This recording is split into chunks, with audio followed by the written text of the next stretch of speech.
Muy buenas noches para todos. Muchas gracias por su asistencia a esta segunda sesión de la estrategia Aprendiendo con mi tutor. Esta noche vamos a tocar los temas de equilibrio financiero, generación interna de fondos y pronósticos de los estados financieros.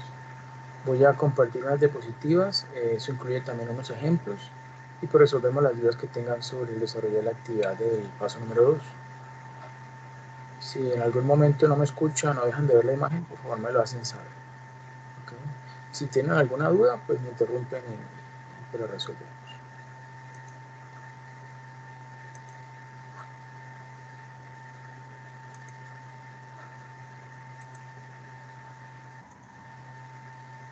Voy entonces a ampliarla.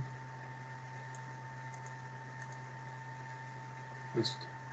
¿Me confirman si todos observan allí la diapositiva inicial? Sí, señor. Sí, señor. Ok, excelente, muchas gracias.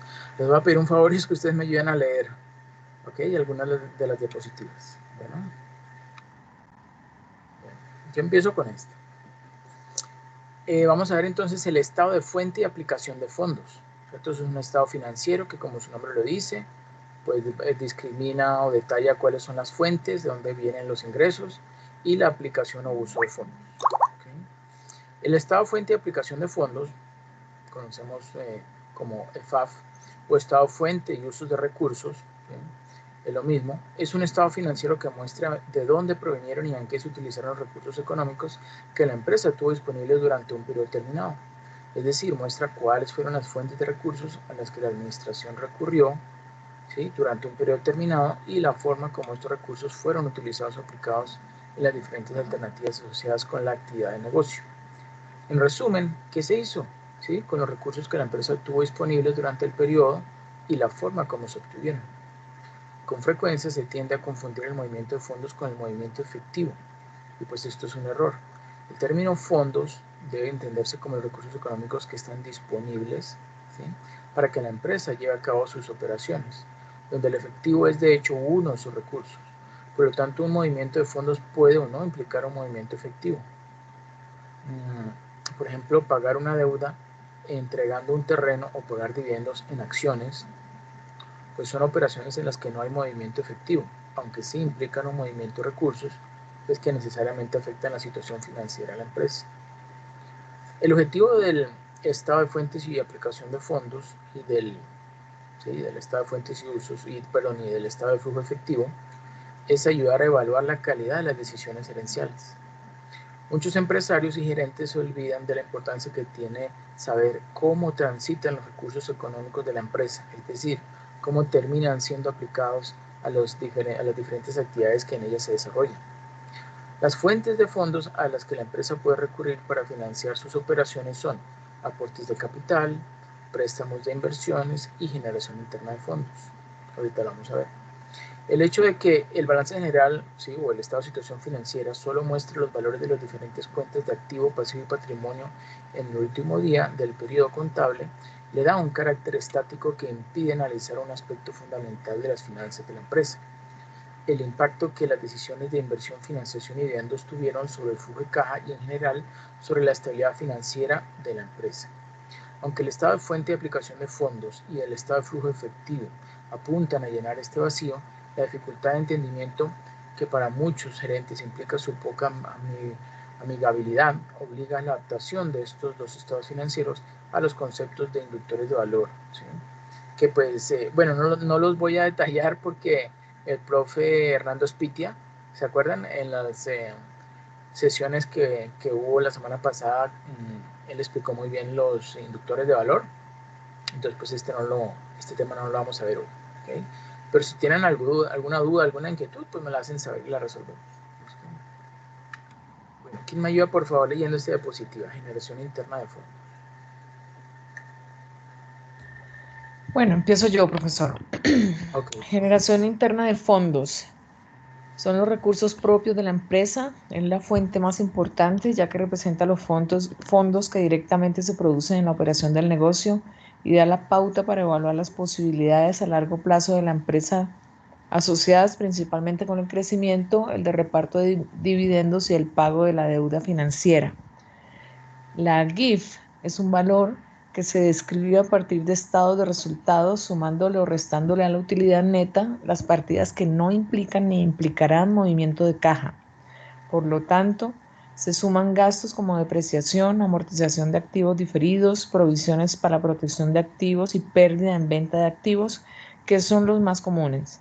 Se restan las ganancias en ventas de activos e ingresos diferidos, que son las partidas más comunes de encontrar en los estados financieros de las empresas. Resumiendo, utilidad neta del periodo es igual a utilidad neta del periodo más depreciaciones del periodo más amortizaciones de activos diferidos del periodo más provisiones para protección de activos más pérdida en venta de activos menos ganancia en venta de activos menos ingresos diferidos igual generación interna de fondos GIF. Este recurso es clave ya que ayuda a determinar el crecimiento a largo plazo de la empresa o es propicio para medir el rendimiento esperado por los asociados mediante la distribución de actividades. Perfecto, muchas gracias. Sí, este es como una fórmula, ¿sí? La generación interna de fondos es, como lo vemos aquí, una fórmula. A partir de la utilidad neta del periodo vamos sumando y restando unas cuentas, ¿sí? Y llegamos entonces a esa generación interna de fondos. Pero en realidad, ¿qué es lo que nos va a mostrar? Pues lo que dice su nombre, ¿sí? ¿Cuáles son, ¿sí? El monto, cuál es el monto que la empresa ha generado con la operación, con su razón de ser, ¿no? Con su operación diaria, ¿sí? Eso es lo que en pocas palabras pues muestra la generación interna de fondos, ¿sí? Obviamente si hay algunas cuentas que no aplican, pues nada, se dejan en blanco, pues no hubo, por ejemplo, que no hubo ninguna venta de un activo. Bueno, entonces pues ahí donde dice ganancia en venta de activos o pérdida en venta de activos, pues no se coloca nada, ¿sí? Ingresos diferidos, bueno, eso sí, muy seguramente hubo, depreciaciones y amortizaciones también, ¿sí? Pues las que aplican, ¿sí? Bueno, seguimos con la siguiente diapositiva. Continúo yo. Suponga el caso de una persona que compró un camión para transporte de carga al principio del año por 100 millones y le realiza adaptaciones necesarias para la actividad por 3 millones que se espera que sean útiles por 3 años. Todos los días después de prestar los servicios con el vehículo y una vez cubiertos todos los gastos que su operación implica, ¿sí? Como los gastos de gasolina, aceite, repuestos, etc., pues esta persona depositaba el dinero, ¿sí? Que le quedaba como remanente en una cuenta, supongamos una cuenta de ahorros de una entidad financiera. Al final del año retira, si al final del año retira todos los ahorros y se encuentra con que tiene disponibles 45 millones, ¿sí? 45 millones. Si el transportador llevara la contabilidad de su negocio acorde con las normas y principios, ¿sí? Generalmente aceptados, uno se pregunta cuál sería el valor de la utilidad neta durante el primer año. Y sería esta, ¿sí?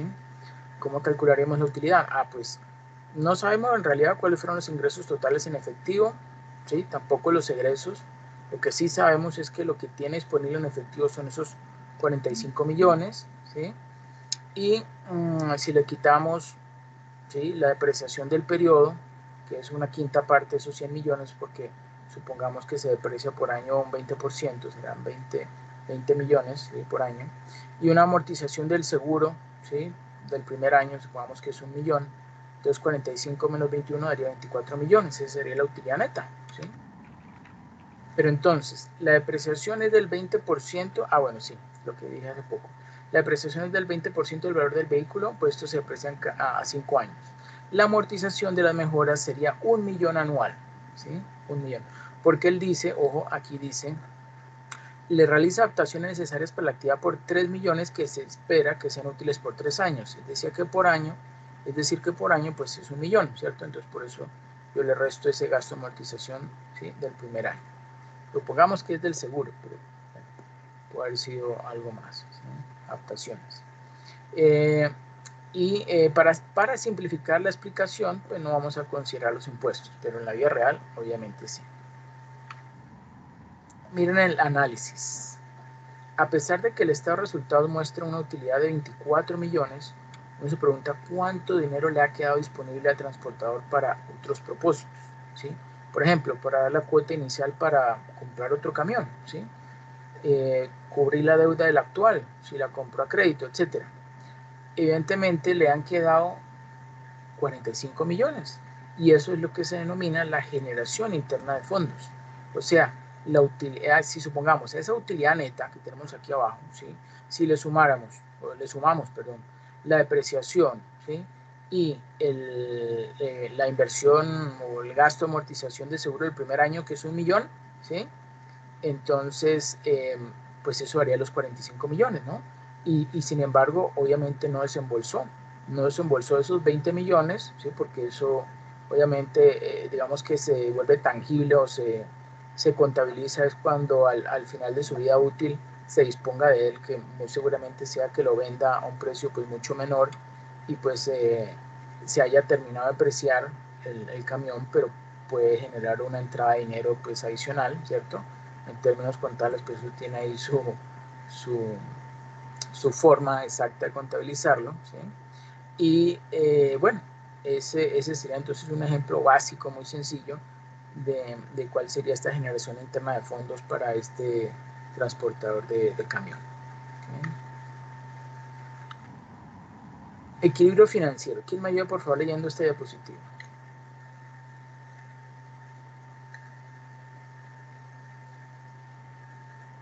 Buenas noches. Buenas noches. Yo la puedo leer. Equilibrio financiero.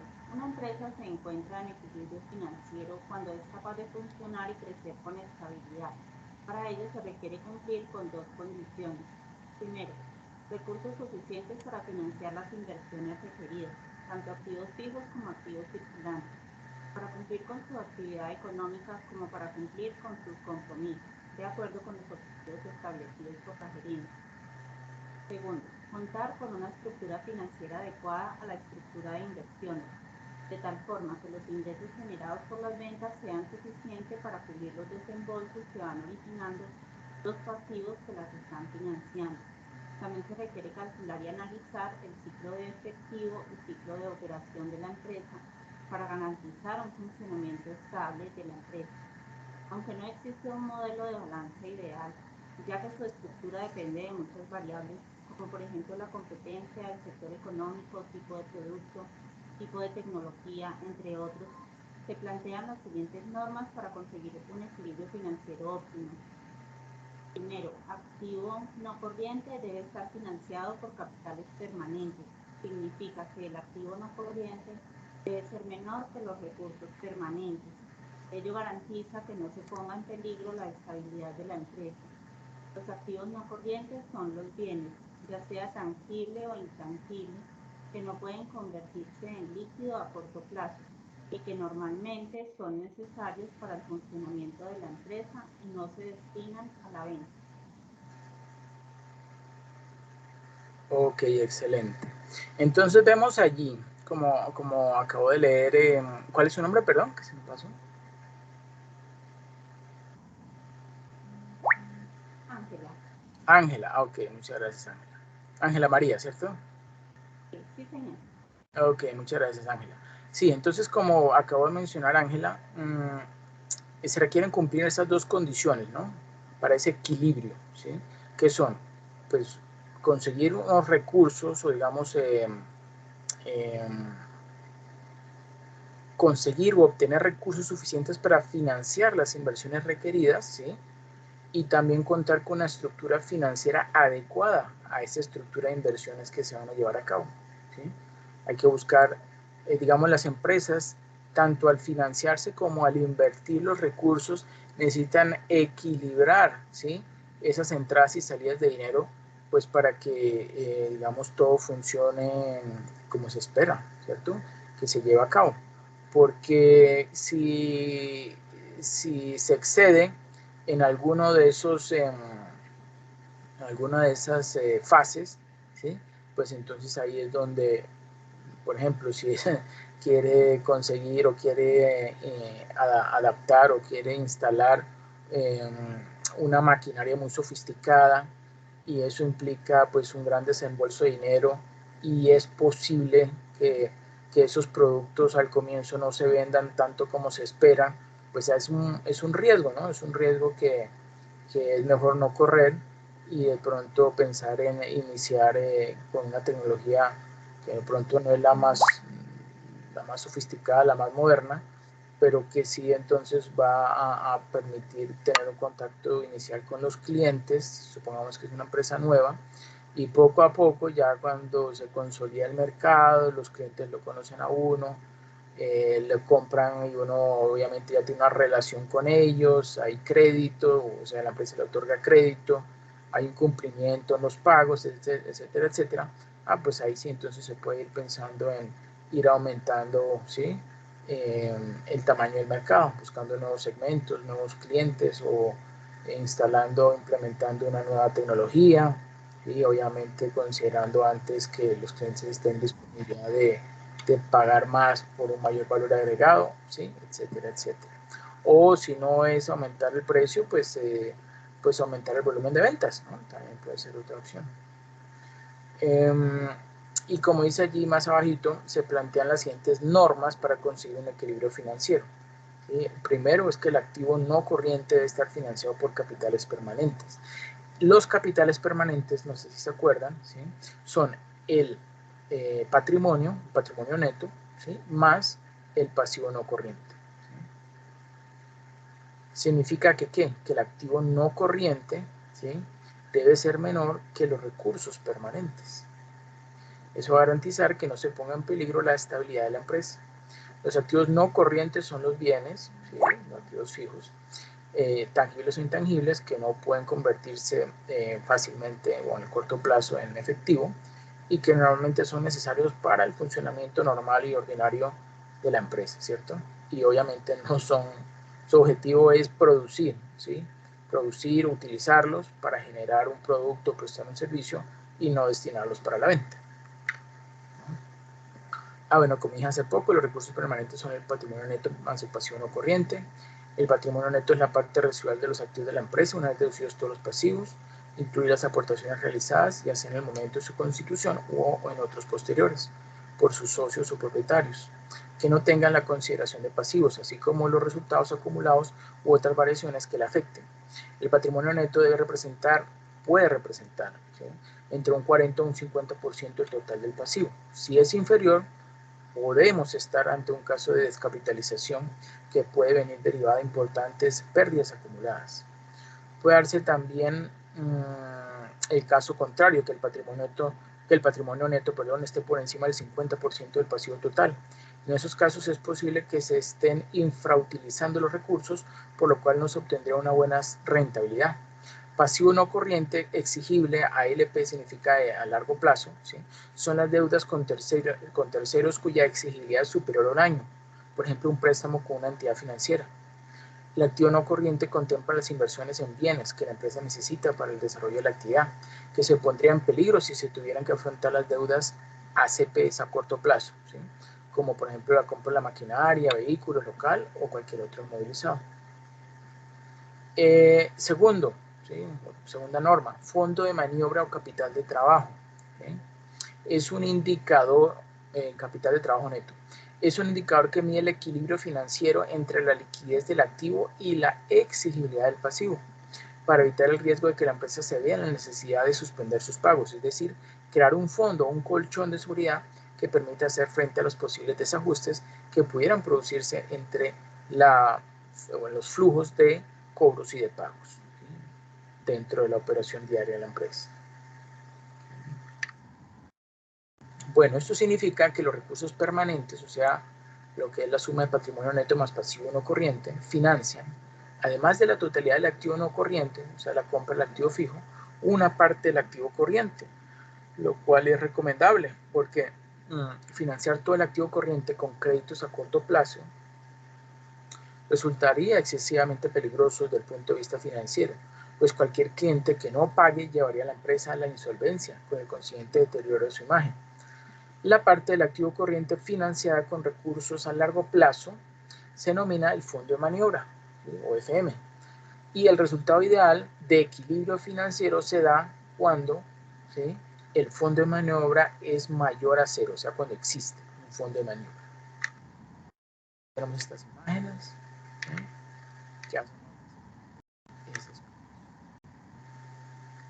Entonces, como dice allí a mano izquierda, vemos que esto es como un balance general, ¿cierto? Bueno, lo que pasa es que están como cambiados el orden que normalmente utilizamos, pero supongamos que el activo está, bueno, sí, está ahí cambiado, el activo está a la derecha y el patrimonio y pasivo corriente a la izquierda, ¿cierto? Pero lo cierto es que el patrimonio neto y el pasivo no corriente financian, ¿sí? Financian, por eso ahí financian, ¿sí? El patrimonio neto y el pasivo no corriente son los recursos permanentes, ¿no? Ellos financian, ¿sí? El activo, ¿sí? Ellos financian el 100% del activo no corriente y financian una parte del activo corriente, ¿sí? Y esa parte del activo corriente que financia, pues ese es el fondo de maniobra, ¿sí? Por eso el fondo de maniobra es positivo, o sea, es mayor a cero, ¿sí? Ahora, ¿qué sucede, ¿sí? En este caso cuando el activo corriente es igual al pasivo corriente? ¿Sí? Es decir, si es igual significa que el fondo de maniobra es igual a cero. Es cuando el activo corriente es igual al pasivo corriente. Se presenta una situación de riesgo, pues el activo corriente se financia totalmente con deudas a corto plazo. Si llegase a presentarse un retraso en el cobro de alguna de las cuentas de las partidas, pues la empresa no estaría en capacidad de hacer frente a sus compromisos de pago, ¿sí? Digamos que es una situación que uno quisiera mantener todo el tiempo, pero también el riesgo que corre es un poco elevado, ¿no? Y pues eso representaría pues tener que solicitar recursos a una entidad financiera que posiblemente, si nos ha convenido anteriormente una tasa, pues va a ser bastante elevada. Y la otra situación es esta, que el activo corriente sea inferior al pasivo, ¿sí? O cómo también se puede presentar, pues que dé un fondo de maniobra negativo, ¿cierto? Fondo de maniobra menor a cero. Es una situación de desequilibrio financiero, ya que los activos corrientes son inferiores al pasivo, ¿sí? Con lo que parte del activo no corriente está financiado con recursos a corto plazo, ¿sí? Por lo tanto, la empresa podría tener problemas para pagar deudas y podría declararse en suspensión de pago, ¿sí? Si se queda ilíquido. Si por algún motivo tiene que pagar sus deudas y no consigue ese préstamo, ¿sí? que normalmente puede salvar a las empresas, pues entonces se quedaría líquido y podría afectar mucho su operación, ¿sí? Y si eso continúa con el tiempo, pues podría significar hasta el cierre, ¿no? Hasta el cierre de la empresa. Hay muchas empresas, sobre todo pymes, que lamentablemente están financiando, ¿sí? Este fondo de maniobra todo el tiempo, que ese es el peligro, eso es lo que hay que evitar, con deuda a corto plazo, ¿sí? Eso no debería ser así. Digamos, esos faltantes de recursos, ¿sí? Se deberían financiar es con deuda a largo plazo, ¿sí? O con la misma operación o generación interna de fondos de la empresa. Debería, ¿no? Pero pues uno sabe que al comienzo no es tan sencillo, ¿sí? Cuando están creciendo las empresas. Pero pues esa es la idea. Bueno. Tercero, el pasivo corriente debe igualar al realizable más el disponible. ¿Qué es el realizable? Pues corresponde principalmente a los derechos de cobro a clientes por las ventas realizadas o servicios prestados. Como quien dice, el realizable es en las mismas cuentas por cobrar. Y el disponible, pues el efectivo, ¿cierto? El dinero que dispone la empresa en efectivo y en cuentas corrientes. Y entonces, resumiendo, se pueden dar tres casos, ¿sí? Igualitos a los que vimos anteriormente. Primero, que el realizable, ¿sí? Es decir, las cuentas por cobrar más el disponible, que es el efectivo, sean igual al pasivo corriente. Pues es una situación ideal, ¿sí? Otra situación, que el realizable más el disponible sean menores que el pasivo corriente. En estos casos hay que tener precaución, ya que podrían darse problemas de liquidez. Las medidas para mejorar esta situación serán ampliar el capital, ¿sí? Lo que se tiene ahí de colchón, reducir pago de dividendos, en el caso de que los haya, aumentar la autofinanciación, ¿sí? La autofinanciación hay dos tipos, una interna y una externa, ¿sí? La interna tiene que ver con qué, por ejemplo, establecer reservas, utilizar de pronto utilidades retenidas, ¿sí? Y obviamente la generación interna de los fondos que mencionamos anteriormente que se está dando en forma automática con la operación de la empresa, ¿no? Por ejemplo, ¿se acuerdan de ese crédito que nos otorgan los proveedores? Cuando compramos las mercancías, nos dan, al igual que nosotros damos crédito a nuestros clientes, estos proveedores también nos dan crédito, ¿sí? Y si tenemos el chance, la bendición de que ese crédito que nos otorgan sea mayor al que nosotros otorgamos, pues entonces estamos logrando utilizar recursos, ¿sí? Con cero costo, ¿sí? O sea, recibimos un producto, lo empezamos a fabricar o a vender y después es que le retornamos en efectivo a ese proveedor pues el producto que nos dio previamente, ¿sí? Entonces pues esas son situaciones que son muy buenas para facilitar o para mejorar la liquidez de la empresa, ¿sí? Reconvertir la deuda de corto plazo a largo plazo pues también puede ser una opción, ¿sí? Si es posible llevarlo a cabo, o adelantar la transformación en dinero de los activos corrientes. Si se tienen, no sé, participaciones en fondos de inversión o si se tienen CDTs, ¿sí? Etcétera, etcétera, pues entonces el mantenerlos allí como un colchoncito es una muy buena alternativa, ¿no? Y obviamente si los tenemos invertidos, pues nos están ganando algún tipo de rendimiento, ¿sí? Que es mejor que en lugar de que no produzcan nada, ¿cierto? El realizable, o sea, las cuentas por cobrar más el disponible, o sea, el efectivo, si llegaran a exceder al pasivo corriente, pues estaría infrautilizando las inversiones en realizable y disponible. Esta situación es muy buena, pero también tiene el inconveniente de que pues no se está obteniendo ningún tipo de rendimiento sobre esos excedentes o ese superávit de efectivo, ¿sí? O de caja que la empresa podría aprovechar para ganar algún tipo de rendimiento. Ahora vamos a cambiar de tema, vamos a entrar con lo que son los pronósticos. ¿Quién me ayuda por favor leyendo este diapositiva?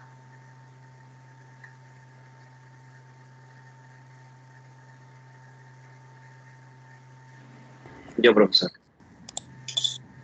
Conceptos claves en pronósticos. ¿Qué es pronosticar? Es un proceso de estimación en situaciones de incertidumbre que apoya la toma de decisiones. Corresponde a procesos continuos y críticos que se necesitan para obtener buenos resultados durante la planificación de un proyecto. Se aplican principalmente en 3 áreas de la empresa: producción, mercadeo, ventas y finanzas. 2. ¿Cómo se clasifican los pronósticos de acuerdo con el tiempo que abarcan? A.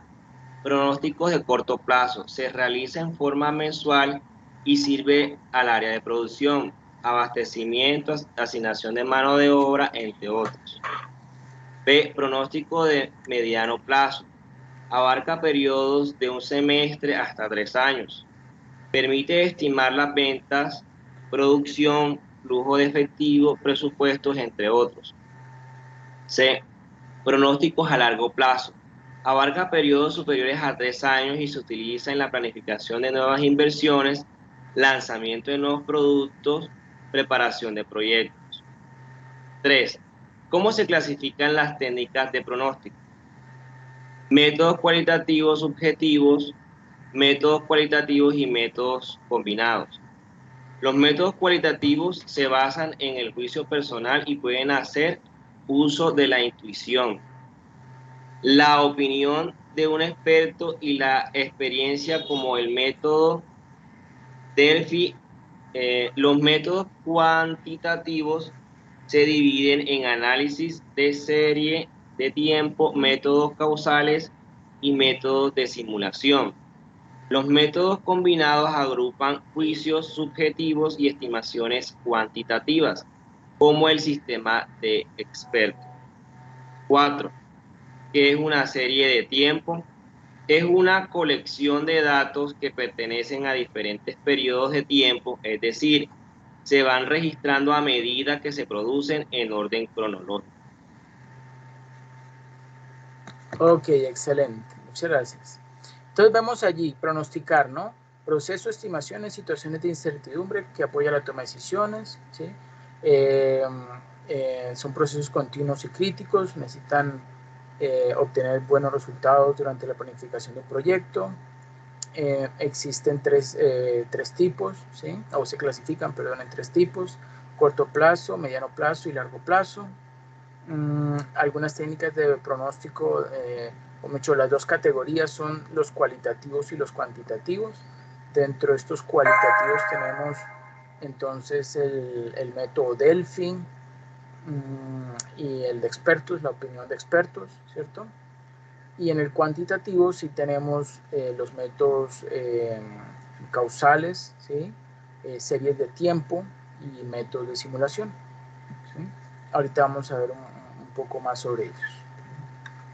Y bueno, y la definición de serie de tiempo, ¿sí? Es una colección de datos que pertenecen a diferentes periodos de tiempo, es decir, se van registrando a medida que se producen en orden cronológico. Un ejemplo, pues las fechas del precio, los precios de las acciones, ¿sí?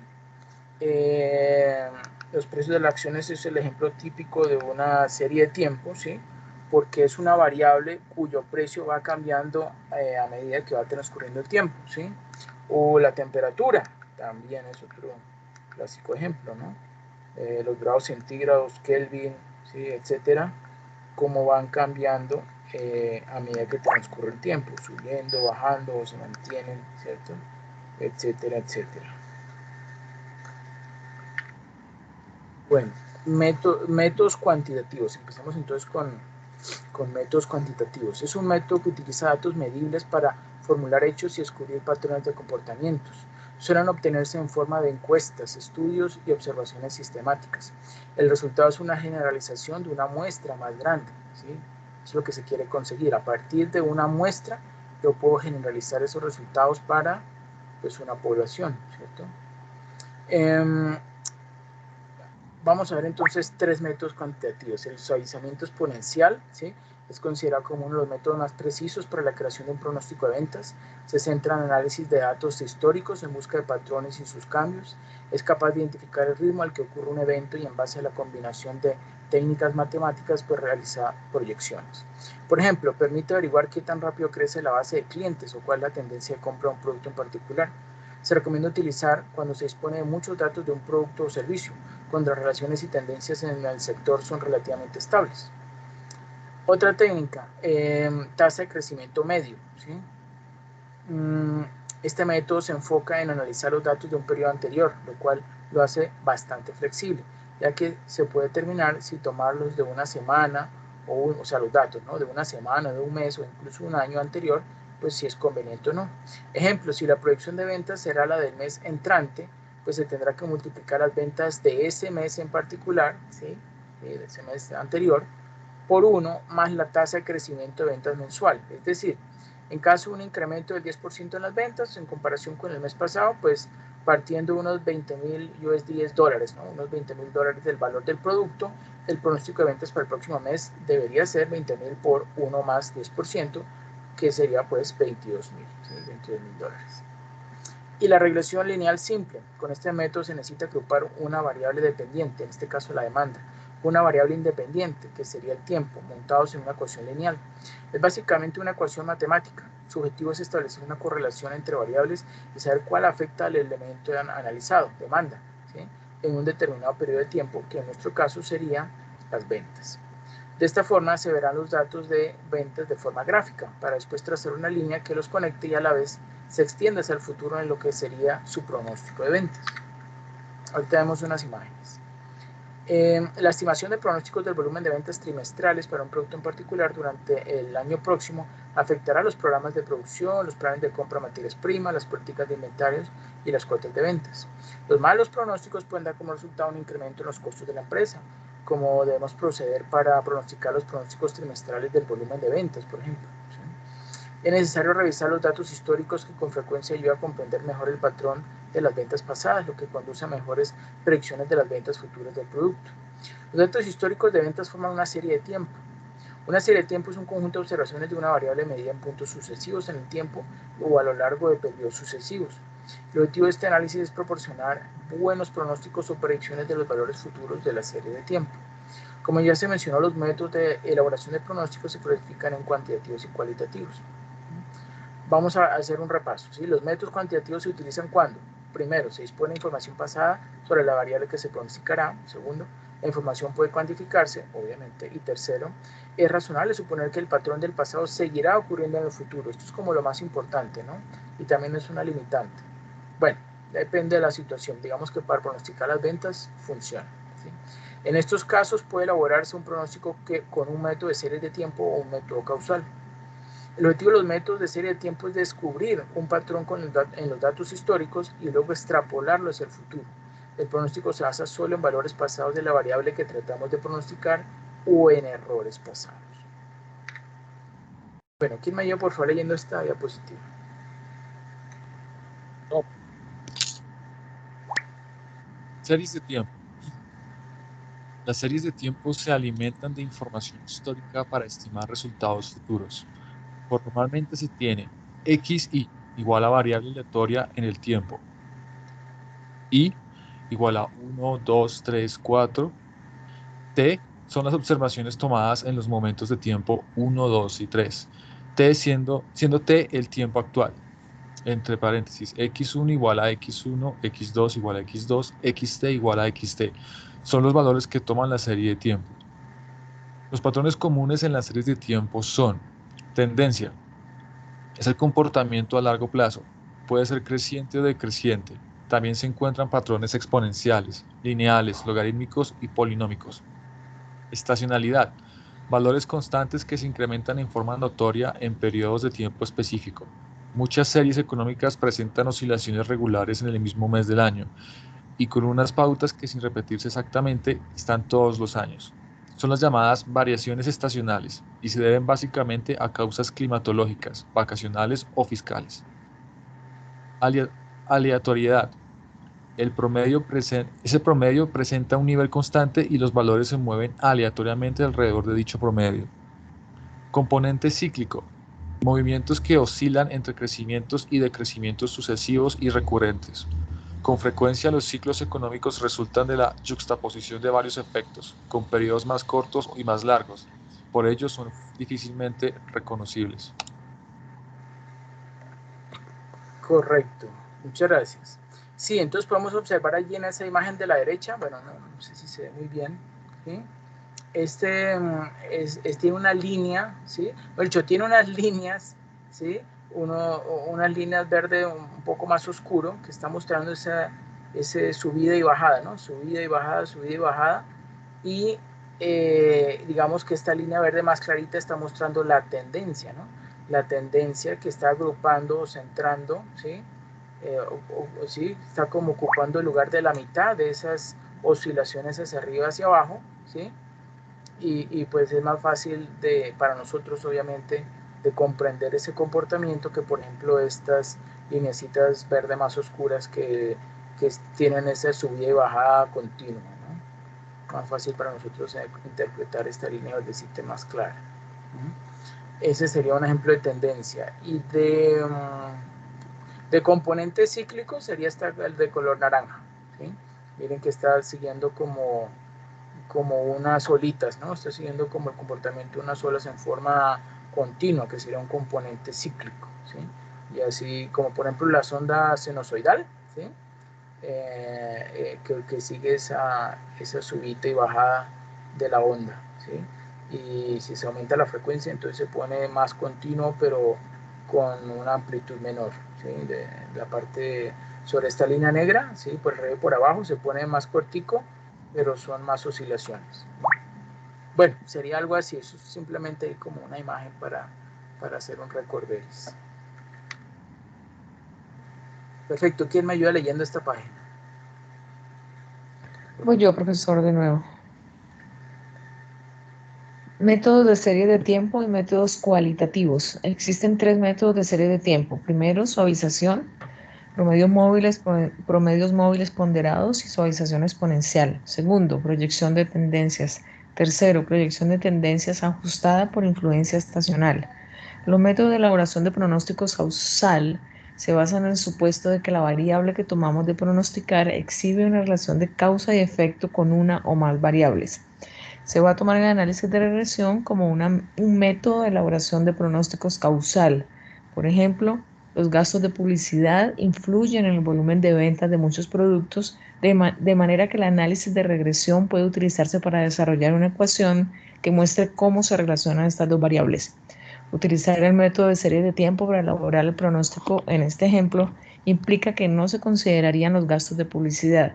Es decir, un método de serie de tiempo basaría el pronóstico solo en las ventas pasadas. Los métodos cualitativos por lo general involucran el uso del juicio experto para elaborar pronósticos. Una ventaja de los procedimientos cualitativos es que pueden aplicarse cuando la información sobre la variable que se está pronosticando no puede cuantificarse o son escasos.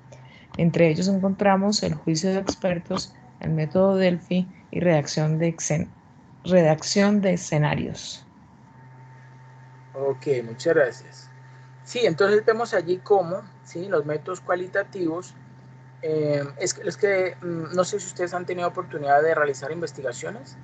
Muchas veces los métodos cualitativos se utilizan al comienzo para determinar o para identificar cuáles son las variables que uno va a utilizar, ¿sí?, o que va a investigar y que va a estudiar y que va a desarrollar pues a través de diferentes herramientas, ¿sí?, o técnicas de recopilación de datos, ¿sí?, para utilizar ahí sí métodos cuantitativos. Digamos que el usual es primero utilizar un método cualitativo y luego uno cuantitativo, y luego ya con cuantitativos digamos que se facilita un poco ya hacer los análisis, las comparaciones, los gráficos, etcétera, etcétera, ¿sí? Bueno, excelente. Entonces, ¿quién me ayuda por favor leyendo este juicio de expertos?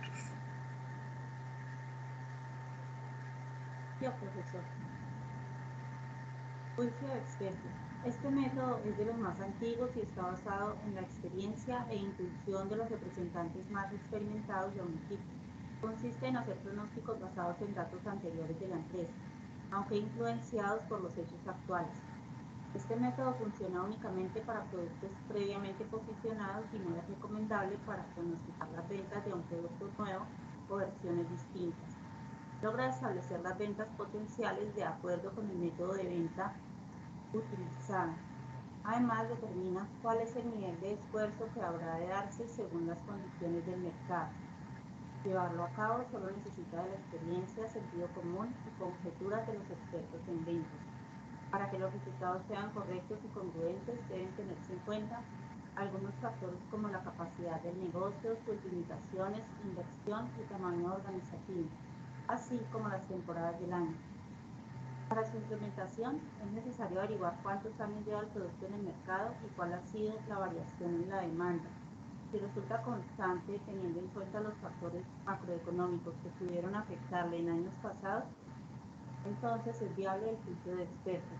Se puede poner en práctica este método con una sola persona, aunque siempre será mejor tener la comparación entre más puntos de vista.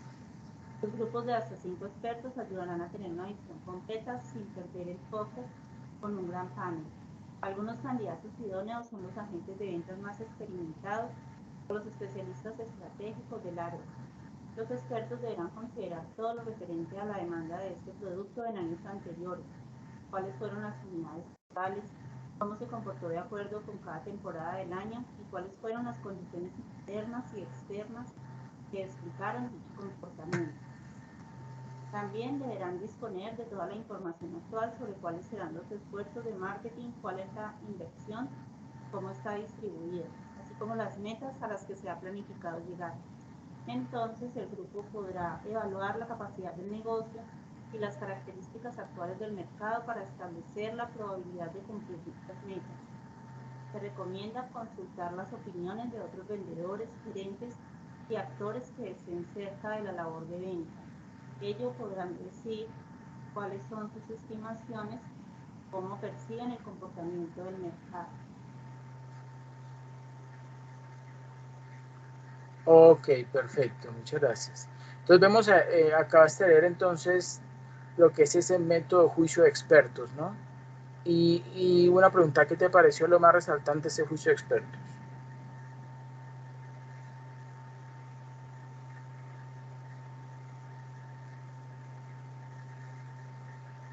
Que el grupo debe ser como máximo de 5 expertos, porque si son como ya demasiados se puede perder como el punto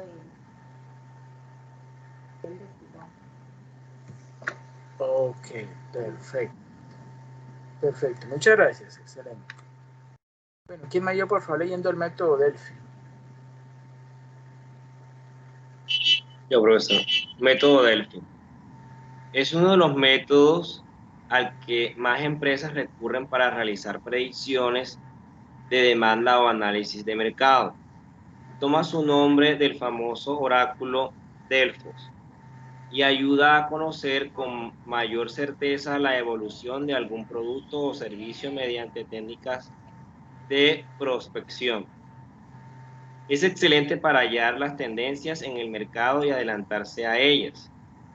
La idea es detectar las necesidades de los consumidores y a los competidores por medio de un panel de expertos.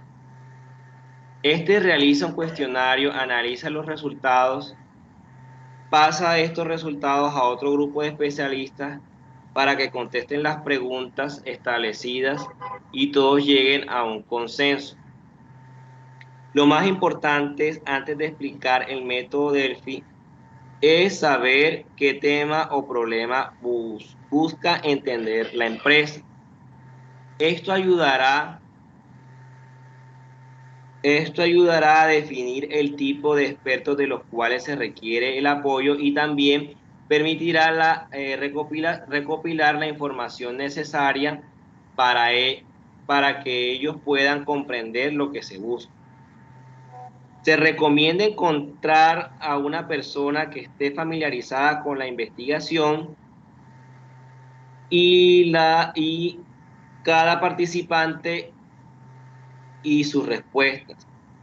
El panel de expertos puede estar integrado por el equipo de proyecto designado, uno o más clientes y otros expertos de la empresa o industria. Explica el procedimiento a realizar y su duración. El anonimato es crucial para la buena aplicación del método Delphi. Así que no puede haber contacto entre los participantes. La primera ronda de preguntas debe ser muy general para obtener una opinión amplia del panel de expertos. Los cuestionamientos dependerán totalmente del problema que se busque comprender, pero aquí se muestran algunos ejemplos. 1. ¿Qué beneficios y principales problemáticas percibe del tema planteado? 2. ¿Qué recomendaciones haría para superar los problemas del tema planteado? 3. ¿Considera que el tema planteado ayuda a mejorar algún aspecto? ¿Por qué? Una vez contestado, se recopila la información y se elimina el material irrelevante para lograr una opinión solo con los puntos de vista comunes. Un aspecto que no debe olvidar es que los cuestionarios o encuestas deben contestarse de forma anónima para no afectar los resultados.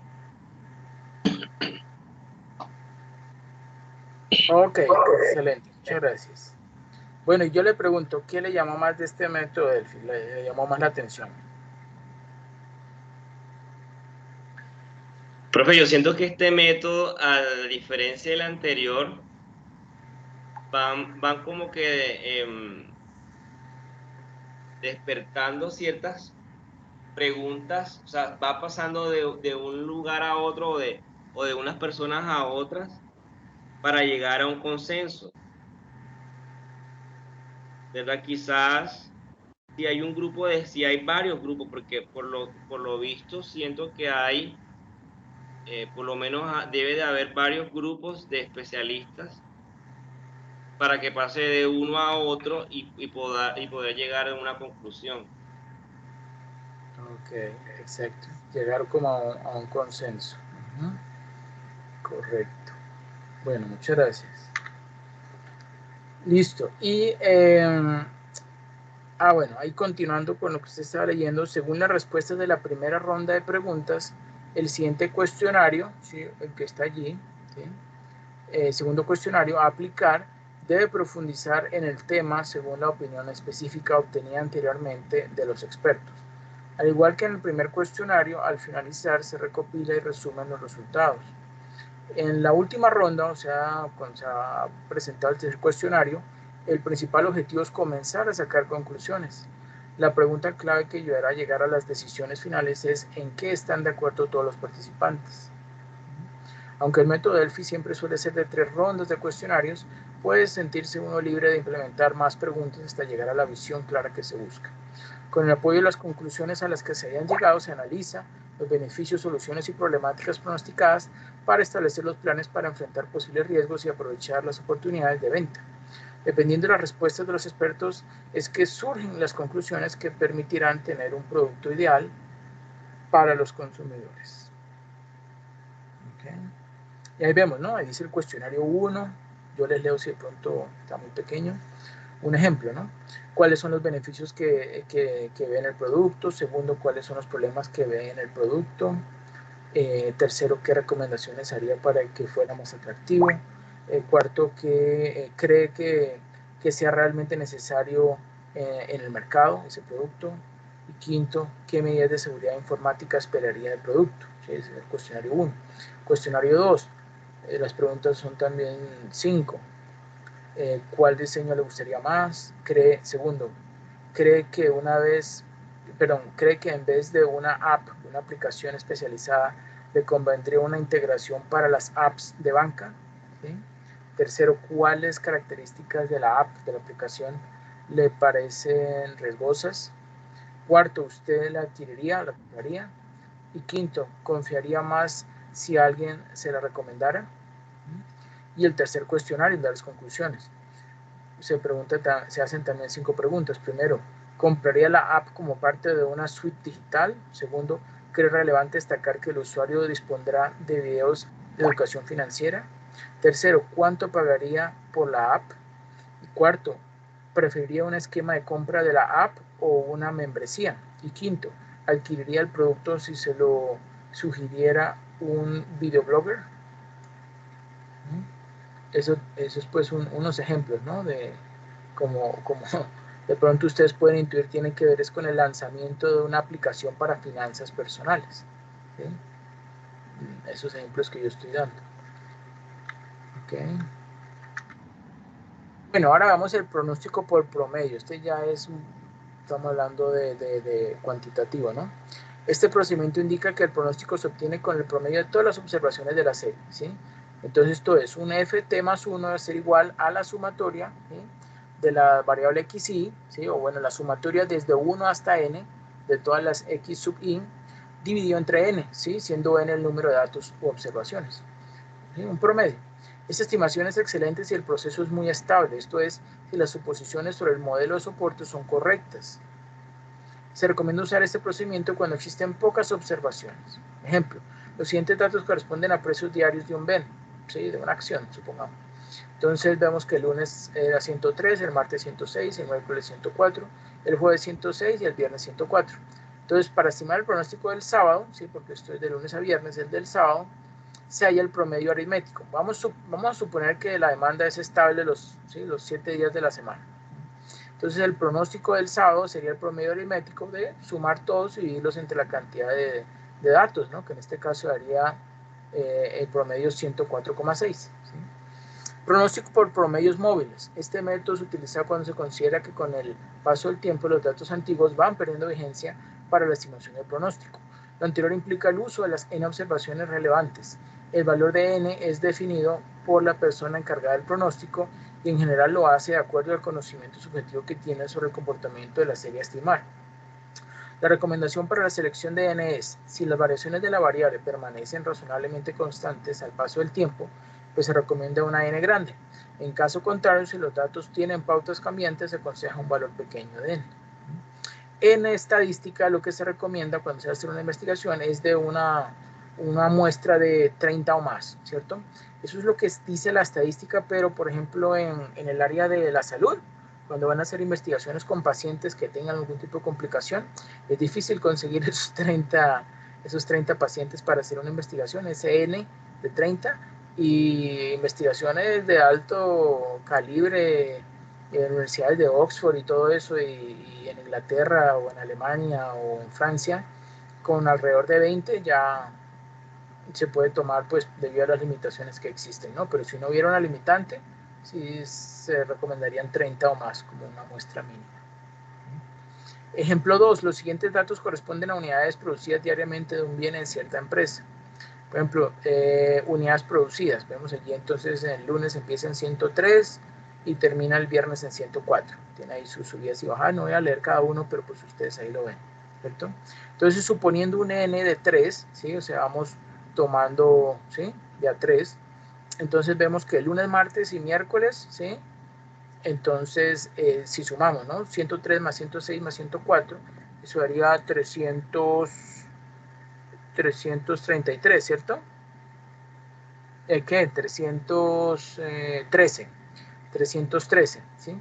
Y ese 313 lo dividimos entre 3, nos da 104,33, que es el que tenemos aquí abajito en el pronóstico, ¿no? ¿Sí? Y así entonces se va, digamos, corriendo. Este 105,33 es el promedio de 106 más 104 más 106 dividido entre 3, ¿sí? Y así entonces vamos extrapolando, digamos, si lo vamos haciendo en Excel, arrastramos, ¿sí? Y ahí tenemos entonces ese pronóstico con un N de 3. ¿Sí? Bueno. Bueno, lo que yo les dije, la N no es para, en este caso, para agruparlos, digamos, en grupitos de 3, como este ejemplo, sino me refería al tamaño de la muestra, ¿no? Me refería al N tamaño de la muestra, que no es esto mismo, ¿no? Aquí estamos agarrando son datos, los estamos organizando en grupitos de A3, por eso es que esa N es igual a 3 en este caso. Pero como dice allí, eso lo determina es, pues, en forma subjetiva, pues una persona que conozca sobre esa variable, ¿no? Que tenga un conocimiento subjetivo sobre el comportamiento de esa serie, ¿sí? O esa variable que se va a estimar. Para poder calcular el promedio móvil mediante Excel es necesario instalar el complemento análisis de datos, ¿sí? Yo creo que ustedes ya lo han utilizado antes, ¿no? Ahí en la pestaña de herramientas para análisis. De todos modos, ahí yo lo digo, ¿no? Ahí dice, para ello se da clic sobre la pestaña archivo para poder visualizarlo, ¿no? Se da clic en la pestaña archivo, luego se baja, ¿sí? Se baja con el cursor, se busca ahí donde dice opciones, se le da clic y cuando abre la ventana opciones de Excel, se elige la opción complementos, ¿sí? Y enseguida casi siempre está seleccionado por defecto complementos y se da clic en el botón ir. Seguidamente se abre la ventana complementos y se da clic, ¿sí? O se le pone un chulito donde dice herramientas para análisis y luego sobre aceptar, ¿sí? Entonces ahí ya tendríamos ese análisis de datos. Se organizan los datos en forma vertical, ¿sí? Como ya los tenía dispuestos en forma horizontal, pues se puede utilizar la opción transponer de Excel, ¿sí? Que es una forma de pegar, ¿sí? Transponer de Excel. Uno le pone ahí en donde dice pegar, cuando te dan la flechita hacia abajo, se abre una ventanita y ahí en la parte final hay una opción que dice pegado especial, y ahí en pegado especial una de esas opciones es el que dice transponer. Bueno, y le da a aceptar. En el menú datos selecciona la opción análisis de datos para desplegar la ventana análisis de datos. Da clic sobre media móvil y luego en aceptar. En el cuadro de diálogo que se despliega se deben incluir los datos en rango de entrada, ¿sí? O sea, columna de unidades producidas, ¿sí? Que sería en este caso, los rangos de entrada sería este que está acá, ¿sí? La segunda columna, ¿sí? Unidades producidas, que empieza el lunes en 103 y finaliza el viernes en 104, ¿sí?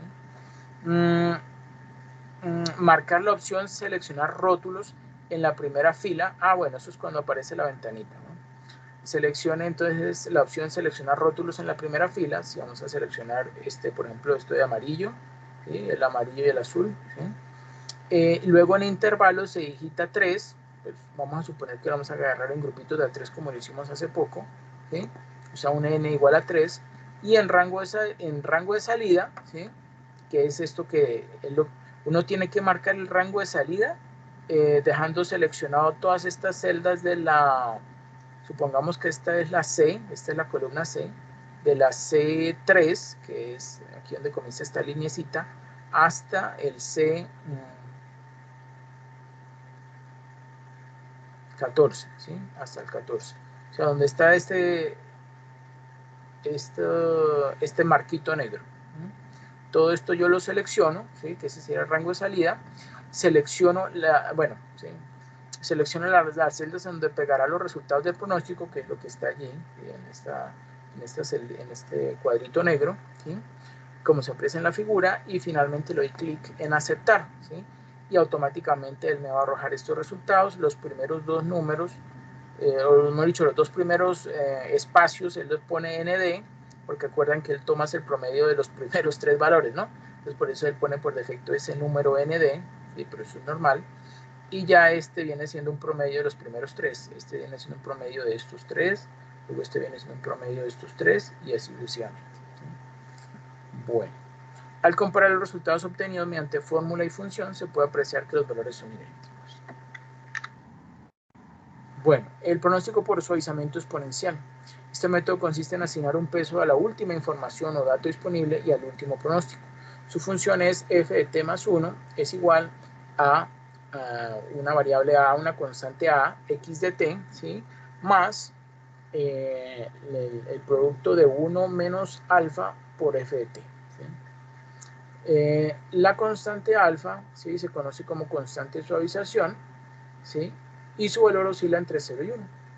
La elección del valor de alfa depende de la relevancia que se otorgue a las observaciones más recientes para obtener el pronóstico. Se puede afirmar que un valor mayor de alfa implica que las observaciones más recientes tienen mayor peso. En la práctica, el valor de alfa va de 0,1 a 0,3 en la práctica. Se trabajará con los datos del ejemplo 2 y con un alfa de 0,15. Entonces, aplicando la fórmula, esa que está acá, ft más 1, entonces quedaría ¿cómo? Quedaría pues la constante, que es 0,15, por el dato, ¿sí? xt 106, ¿sí? Más 1 menos el alfa, o sea 1 menos 0,15, multiplicado por 103. Y luego entonces realizando esa operación, ¿sí? Lo que hicimos fue simplemente los valores incluidos dentro de las variables y la constante, y eso nos arroja un resultado de 103,45. Lo he puesto en color verde porque pues aquí también da ese resultado en el pronóstico de 103,45. ¿Sí? Mediante función de Excel, ¿sí? Miren que aquí está dando con el pronóstico normal y aquí con el suavizamiento exponencial, ¿sí? Y miren que está dando igualito, ¿sí? 103,45 en el pronóstico del anterior, y con el suavizamiento exponencial también de 103,45. Pero mire, por ejemplo, en cuanto a decimales, por eso aquí le puse más decimales, aquí entonces podemos observar que la diferencia es muy, muy pequeña, ¿sí? Muy, muy pequeña. En cuanto a que da un poquito más de decimales el suavizamiento exponencial, pero muy poquito.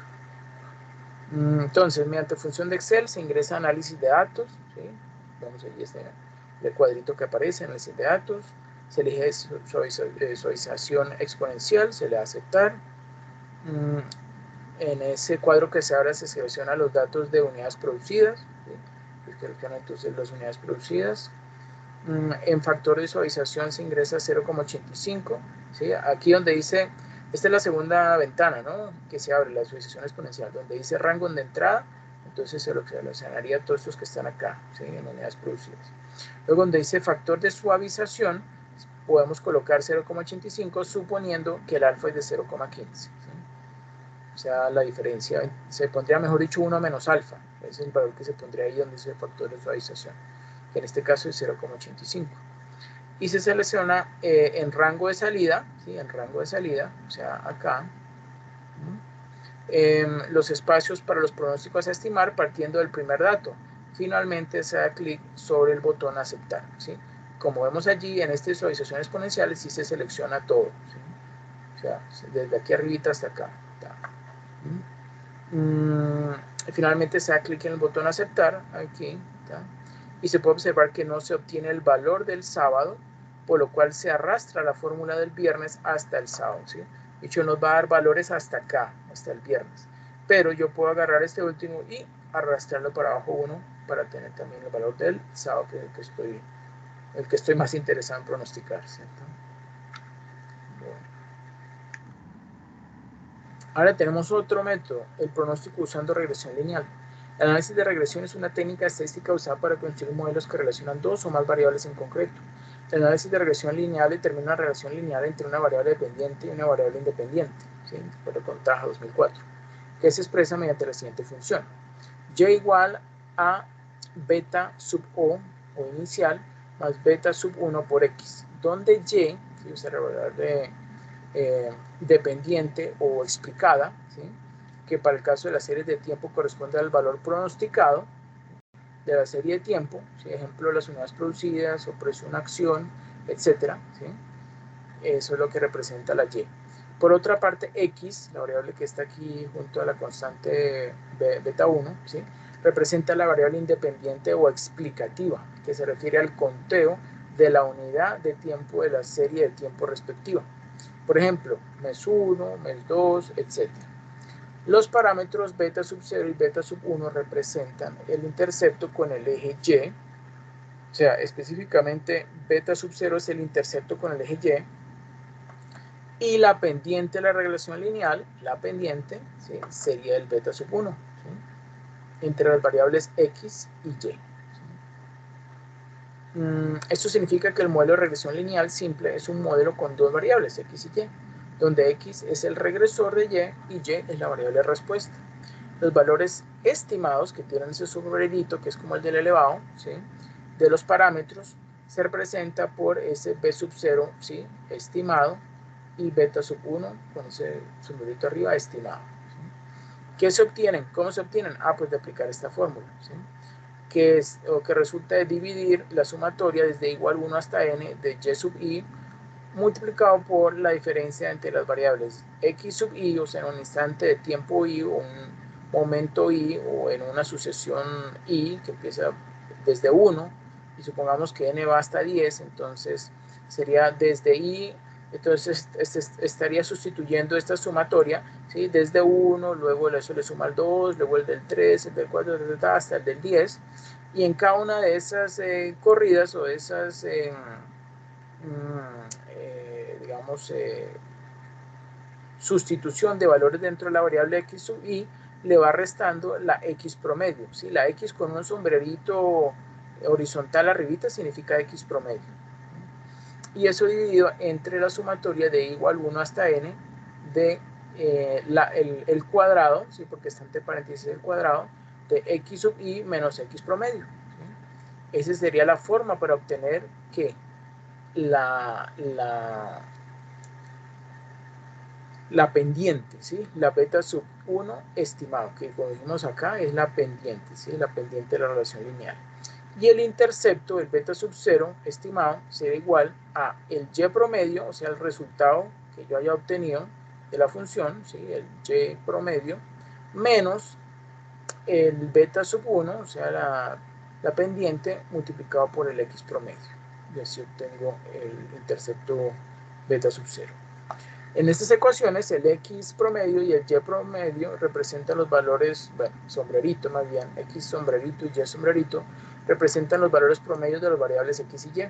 Estas ecuaciones se obtienen por medio de la estimación de parámetros denominado mínimos cuadrados ordinarios, o MCU, el cual consiste en estimar los parámetros, esos parámetros que acabamos de ver, el beta sub o sombrerito y beta sub 1 sombrerito, tales que la suma de los cuadrados de sus errores, ¿sí? Sea mínima, ¿sí? Eso es lo que él hace, buscar el mínimo al elevar al cuadrado de esas diferencias, de acuerdo con Pérez y Fernández. Ahora vamos un poquitico a ese método mínimos cuadrados ordinarios. Es el método que sirve para proyectar las ventas de futuros periodos con base en las ventas de periodos pasados. También se puede definir como el procedimiento más objetivo para ajustar una recta a un conjunto de datos presentados en un diagrama de dispersión. ¿Cómo es la fórmula de cálculo? Pues este método ajusta la información a una recta que sea representativa de cada uno de los puntos. Esta recta tendrá la forma y igual a más bx, muy similar a la que vimos ahorita, ¿no? Para una regresión lineal, donde a es la porción fija, b es la pendiente. Para encontrar el valor de los parámetros a y b se aplican las siguientes fórmulas, ¿sí? Muy similares a las que acabamos de ver ahorita, ¿no? Este ejemplo de cálculo de porción fija A y pendiente B, ¿sí? Se tienen los datos de dos cantidades vendidas por una empresa comercializadora de ropa en la tabla 1, ¿sí? O sea, esta. Y se pide calcular la porción fija A y la pendiente B, señalando cada fórmula de cálculo, ¿sí? Entonces, miren, aquí tenemos valores de la variable X, o sea, el tiempo sería, o los años, sería la variable X que empieza en 1 y termina en 5. Si yo sumo los números del 1 al 5, ¿sí? Me da entonces 15. Como quien dice, la última fila contiene las sumatorias de los valores del año 1 hasta el año 5, ¿sí? En cuanto a cantidad de ventas, pues sumando todo este poco de ventas nos da, digamos, la sumatoria de esas cantidades de ventas de los 5 primeros años, 1246,5. Si yo agarro este cuadrado, cada uno de esos años, y lo elevo al cuadrado y lo sumo, me da 55. Si hago lo mismo con la Y, que son las cantidades de ventas elevadas al cuadrado, esa sumatoria me da 312.291,25. Y si multiplico la X por Y, ¿sí? Y sumo del año 1 hasta el 5, me da 3.859,5. Y pues ahorita simplemente sustituyo. Bueno, entonces dice N, que es 5, por sumatoria de X por Y. X por Y la sumatoria da 3.859,5. Lo sustituyo. 5 por 3.895 menos sumatoria de X, la sumatoria de X da 15, entonces 15 por, y la sumatoria de Y, que sería este de acá, 1246,5, ¿sí? Entonces ahí ya tengo el numerador y eso lo divido entre el N, que es 5, por la sumatoria de los X cuadrado, que es 55, menos la sumatoria de los X al cuadrado, ¿sí? O sea, el 55 al cuadrado. Perdón, los X, el sumatoria de los X, que es 15 al cuadrado, ¿sí? Haciendo esa operación me da el B igual a 12. Y haciendo esta misma sustitución dentro de esta ecuación de la constante A, me da 213,3. ¿Sí? Entonces, la recta ajustada por medio del método mínimos cuadrados ordinarios es 213,33, que es la constante, más 12x, ¿sí? Donde la pendiente es 12. Mientras que el crecimiento CR se determina mediante la fórmula, bueno, metemos esa fórmula, el crecimiento para 5 años daría como resultado, ¿sí? 12 por 5 dividido, o como quien dice, la B, ¿sí? En este caso son ¿qué? El número 12, ¿sí? Multiplicado por N, que es 5, son los 5 años, dividido entre la sumatoria de los Y, que es 1246,5, eso me da un 4,81%. Eso significa que las ventas crecerán a un promedio de 4,8% por año. Las ventas estimadas para el año 6, ¿sí? Y 7 serán para el 6, pues yo lo acabo de sustituir, ¿sí? Sustituir el año dentro ya de la ecuación que tengo y me da automáticamente los resultados. ¿Cuál es el pronóstico por el año 6? Pues el 213,33 más 12 por lo que yo voy a colocar dentro de la variable X, que en este año es el 6, ¿sí? Para el año 6, sustituyo la X por 6, eso me da 185,33, y para el año 7, 297,33. ¿Okay? Bueno, ahora vemos un ejemplo. Este ya es un poquito más numérico y un poco más complejo. ¿Quién me ayuda, por favor, leyendo?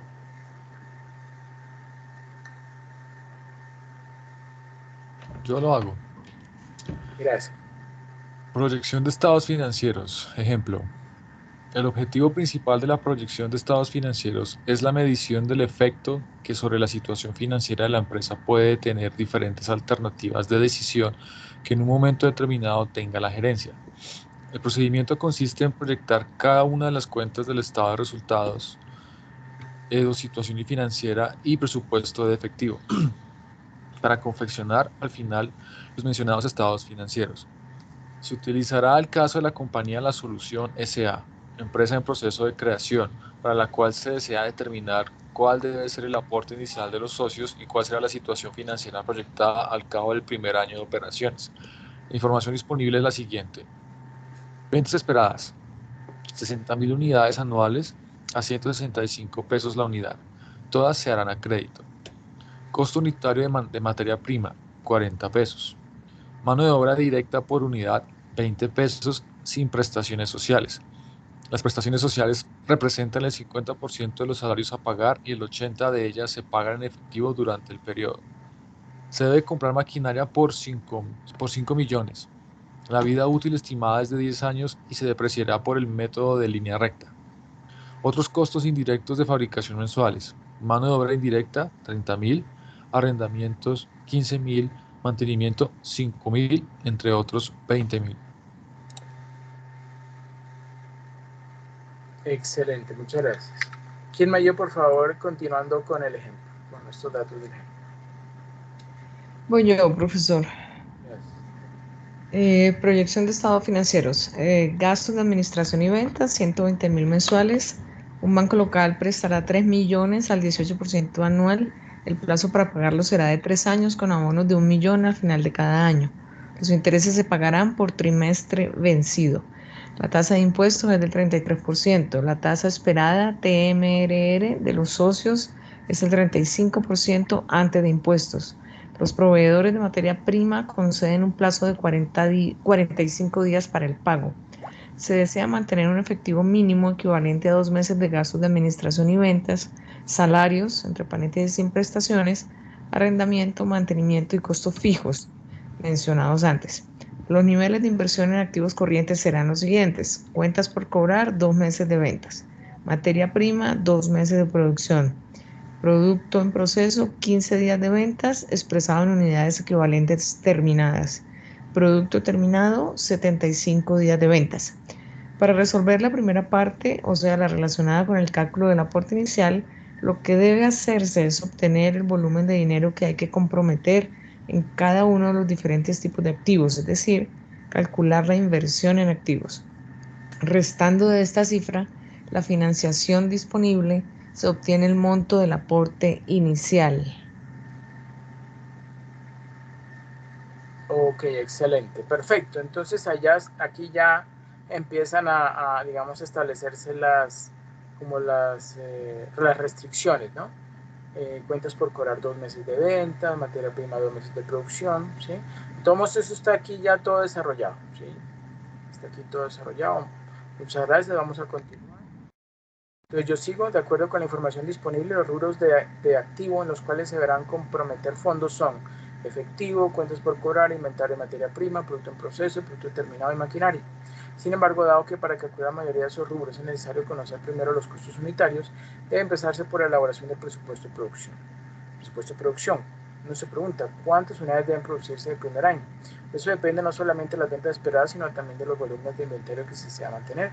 En general, utilizando el concepto de juego de inventarios, ¿sí?, en unidades, puede decirse que sí, simplemente con el inventario inicial más unidades a producir más el inventario final, pues consigo las unidades a vender. Despejando la incógnita que se quiere calcular, o sea, las unidades a producir, ¿sí?, pues se tiene que, despejando, ¿no?, de esa sumatoria, sería de unidades a vender, lo que tengo aquí abajo, ¿sí?, le resto inventario inicial, le sumo inventario final y me da unidades a producir.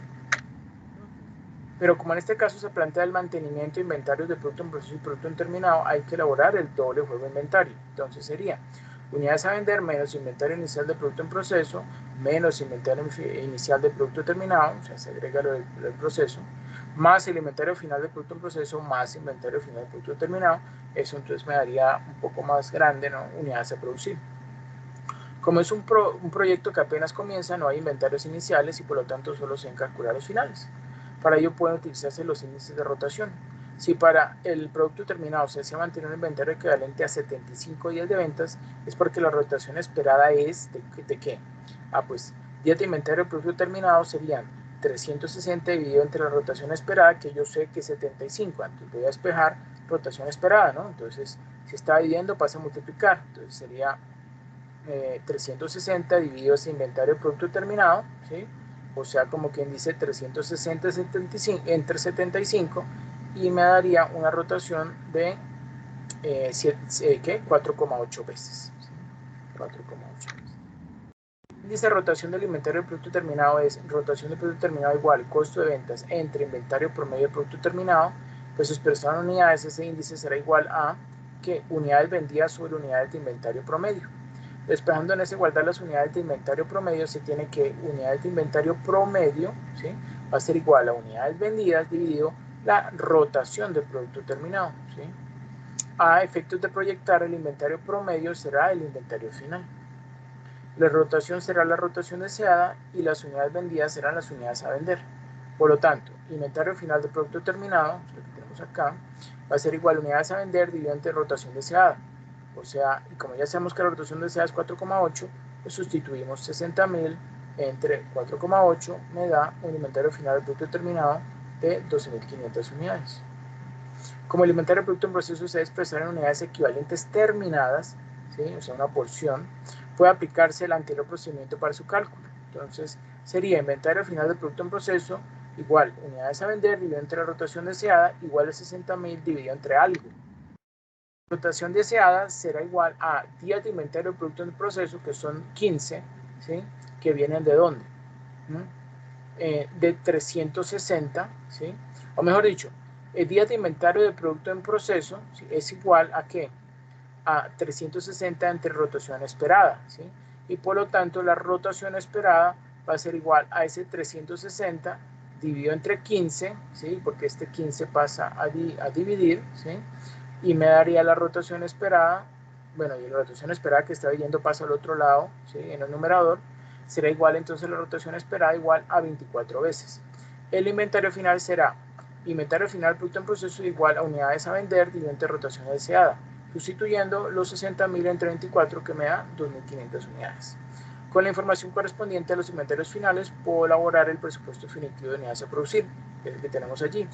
Unidades a vender 60.000, los del proceso, o sea, inventario inicial de producto en proceso e inicial determinado no hay nada. Inventario final de producto en proceso 2.500, que ya lo calculamos, está acá, y los 12.500 que hemos calculado anteriormente, producto terminado, 75.000. Dato con el cual se procede a elaborar el presupuesto de costo de producción, que aparece a continuación. Entonces, tenemos, porque hemos dicho anteriormente, un valor de 3 millones en materia prima, 1,5 millones en mano de obra, 260.000 en mano de obra indirecta, 930.000 en prestaciones sociales, arrendamiento 180.000, mantenimiento 60.000, otros costos fijos 240.000, eso nos da un total de 6.270.000 de costos efectivos. Si a eso le sumamos la depreciación, que es de 500.000, nos da 6.770.000, que es el costo de producción. Las prestaciones se calculan con base en la suma de la mano de obra directa e indirecta. Entonces, la apreciación es en línea recta. Los costos unitarios serán, por lo tanto, costo unitario total, esos 6.770.000 dividido entre 75.000, y por tanto sería 90,27, los costos unitarios totales, ese sería el costo unitario total. Y el costo unitario efectivo sería el 2.200.000, que dice costo efectivo, 6.270.000 dividido también en los 75.000, y eso ya nos da un valor menor, que es 83,60, es decir que el costo unitario efectivo sería de 83,60. A efectos de calcular el valor de las inversiones en los rubros del activo corriente debe considerarse el costo en efectivo, ya que hacerlo con base en el costo total implicaría incluir la depreciación, lo cual no es razonable, porque la inversión por ese concepto se da a través de la compra de la maquinaria. Por lo tanto, al hacer el cálculo utilizando el costo unitario total, se estaría sobreestimando el costo que implica la compra y utilización de la maquinaria, o sea, la depreciación. Inversión en inventarios. Como ya se tiene el número de unidades de producto en proceso y producto terminado, basta con multiplicar estas por el costo unitario en efectivo para hallar el valor de las inversiones en esos dos rubros, que sería así. Producto en proceso, 2.500 por 83,60, que es el costo unitario, nos da 209.000. Y producto terminado, 12.500 por su costo unitario, que es 83,60, me da 1.045.000. Para el inventario de materia prima pueden emplearse los índices de rotación en forma similar a como se hizo con los otros dos tipos de inventario. Entonces, días de inventario de materia prima, 60, y tengo que eso es igual a 360 entre rotación esperada, después rotación esperada, sería 360 entre 60, que son 6 veces, ¿sí? Y también sé que la rotación esperada es igual al costo de materia prima dividido entre el inventario final esperado. Como el costo total de materia prima consumida es de 3 millones, de acuerdo con el presupuesto costo de producción, pues el inventario final será, pues será esos 3 millones, ¿sí?, de costo de materia prima dividido entre 6, ¿sí?, que es la rotación esperada, y eso me da 500.000. Inventario final de materia prima sería 500.000. Inversión en cuentas por cobrar. Para su cálculo también podemos emplear los índices de rotación en la siguiente forma. Entonces, días de cuentas por cobrar, 360 entre rotación esperada, ¿sí? Que yo sé que es igual a 6. Entonces, después de ahí rotación esperada y eso me da 360. Perdón, yo sé que es 60, qué pena. Yo sé que es 60 la rotación esperada, ¿sí? Qué pena. 360 entre 60 me da 6 veces. Entonces, la rotación esperada es de 6 veces. Rotación esperada, también sé que es ventas a crédito y entre cuentas por cobrar finales, con el valor de las ventas es de 9.900.000, que son, o que vienen de multiplicar 60.000 por 165, y como se asumirá que todas son a crédito, pues las cuentas por cobrar finales serán esos 9.900.000 dividido entre 6, ¿sí? Que es la rotación esperada de esas cuentas por cobrar. Eso me da 1.650.000. Se plantea ahora la siguiente pregunta: ¿representa este valor de las cuentas por cobrar finales el verdadero valor en ese rubro? ¿Deben invertir los socios? ¿Que deben invertir los socios? La respuesta es no. Ello debido a que la utilidad incluida en esas cuentas se genera a través de la operación y no en el momento de la inversión inicial. Por lo tanto, debe entenderse que para financiar la cartera los socios solo deben desembolsar el costo que ella implica. Así bastará con calcular el número de unidades representadas en la cartera y multiplicarla por el costo unitario en efectivo para hallar el valor neto de esa inversión. Entonces, unidades en cuentas por cobrar va a ser igual a cuentas por cobrar finales, ya tengo ese valor que es de 1.650.000, dividido entre el precio de venta, que ya he dicho anteriormente que era de 165, eso me da 10.000 unidades. Y la inversión en cuentas por cobrar, ¿sí? Va a ser esos 10.000 unidades que acabo de calcular, ¿sí? Por su costo, que es el costo unitario, que es 83,60, eso me da 836.000, ¿sí? Este cálculo también se puede realizar determinando el porcentaje de costo en efectivo con respecto al precio de venta, aplicándolo luego al valor de la cartera. Entonces sería que si ya sé, que el costo unitario es 83,60 y lo divido en 365, que es lo que el 165 es a ver si me acuerdo, la cantidad, ¿sí? La cantidad de cuentas por cobrar, el valor de las cuentas por cobrar, 165, ¿sí? Entonces, esos 83,60 entre 165 me da un porcentaje que sería 50,67.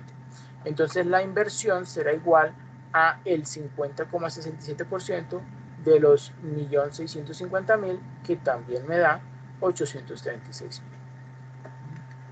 Otra forma de calcular esa inversión en cuentas por cobrar. Determinación del efectivo mínimo. De acuerdo con la información proporcionada por el desarrollo del ejercicio, se tiene que, como es 2 meses, ¿sí? Necesitan 2 meses de efectivo.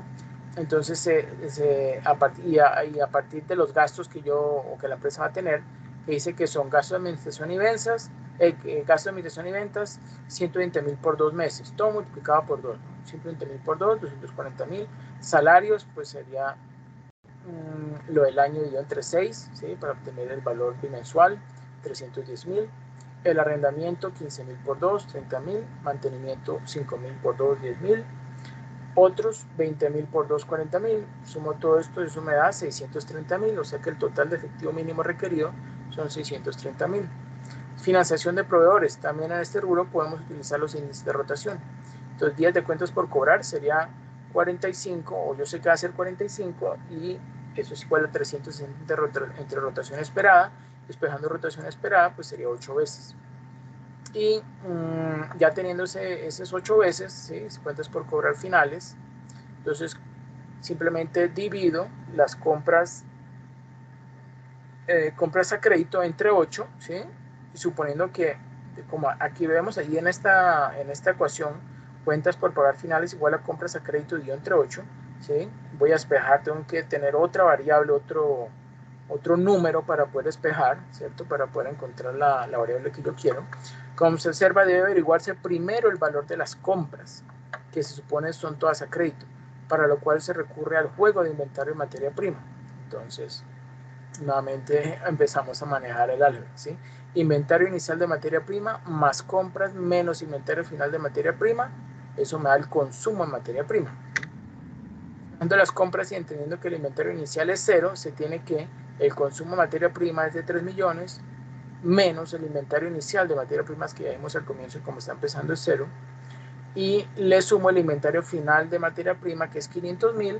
Al realizar esta sumatoria, 3 millones más 500.000, tendría que comprar 3.500.000, ¿cierto? Ese sería el valor de las compras. Y por lo tanto, ya teniendo esas compras en esta anterior ecuación, ¿sí? Compras a crédito son 3.500.000, pues a 3.500.000 lo divido entre 8 y me da unas cuentas por pagar finales de 437.500. Listo. Ahora el cálculo de la inversión inicial de los aportes. Pues con la información obtenida hasta aquí se puede elaborar un cuadro resumen que muestre el valor de la inversión en activos, la financiación y los aportes requeridos. Inversión en activos. Pues efectivos 630.000, ya lo calculamos. Cuentas por cobrar ya lo calculamos, 836.000. Inventario de materia prima también, 500.000. Inventario bruto en proceso también, 209.000. Inventario bruto terminado, 1.045.000, ya lo calculamos. La maquinaria 5 millones, ese ya lo sabíamos. Total 8.220.000. Financiación disponible a los proveedores, ya lo calculamos, miren, cuentas por pagar finales, ¿sí? 437.500. Y el préstamo bancario, bueno, ese es necesario, ¿sí? Incluirlo. El préstamo bancario es de 3 millones para un total de 3.437.500. Requerido de socios, aquí va a estar el restante para que esté equilibrado.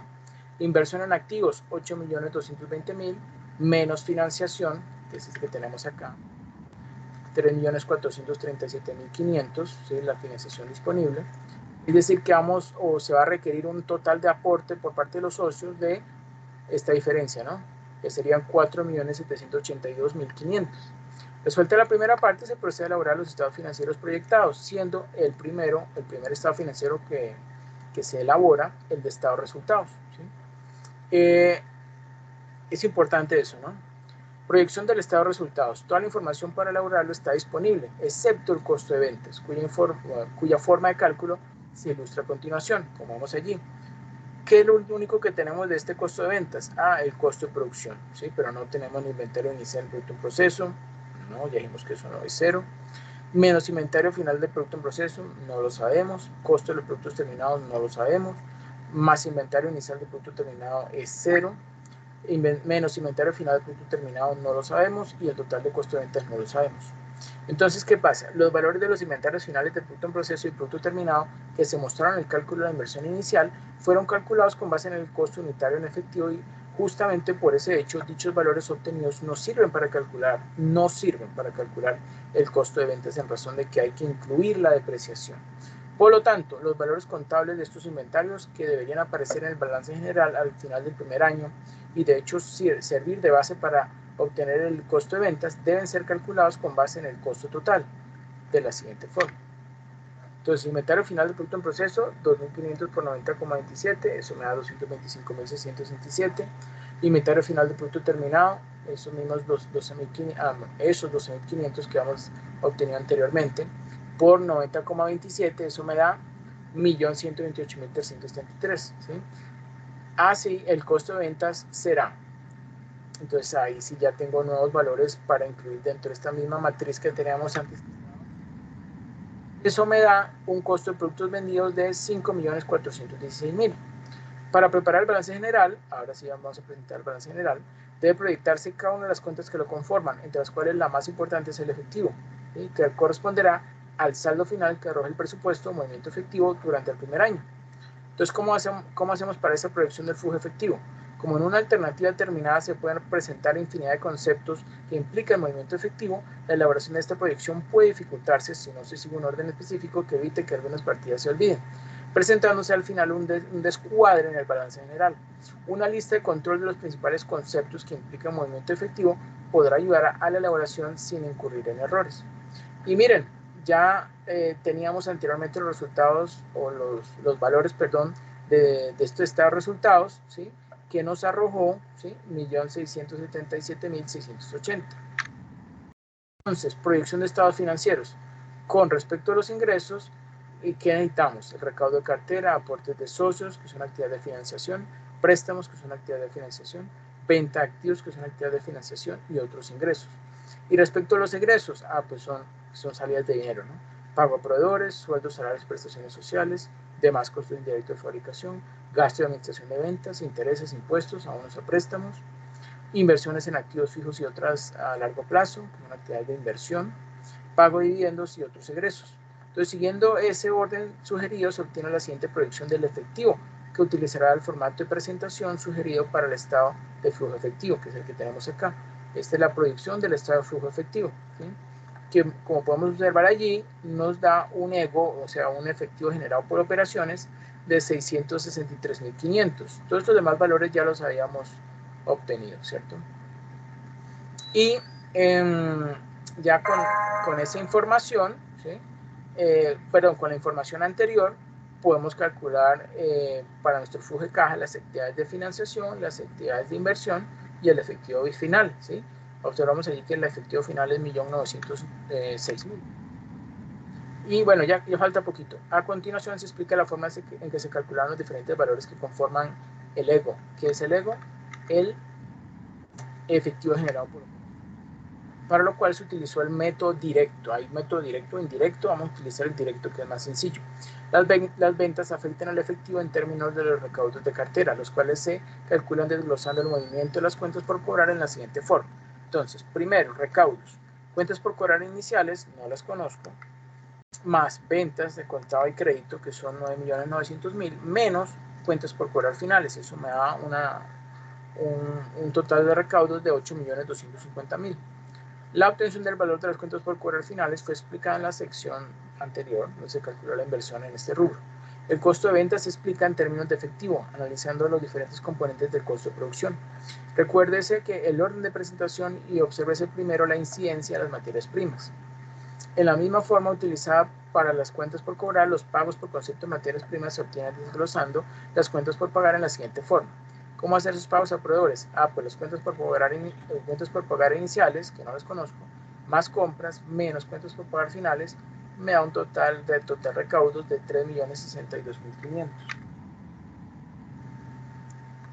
Y bueno,